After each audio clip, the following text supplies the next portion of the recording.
కృతయుగంలో ధ్యానం, త్రేతాయుగంలో యజ్ఞం, ద్వాపరయుగంలో అర్చన, కలియుగంలో సంకీర్తన, భగవంతుని చెంత చేర్చేవి.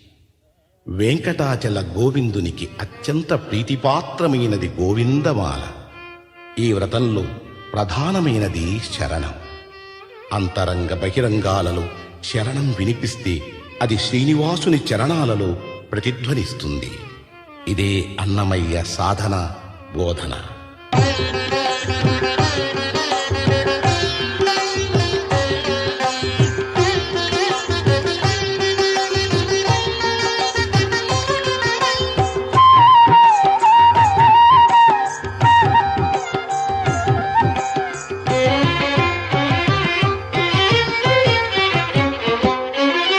శ్రీనివాస గోవింద శ్రీ వెంకటేశ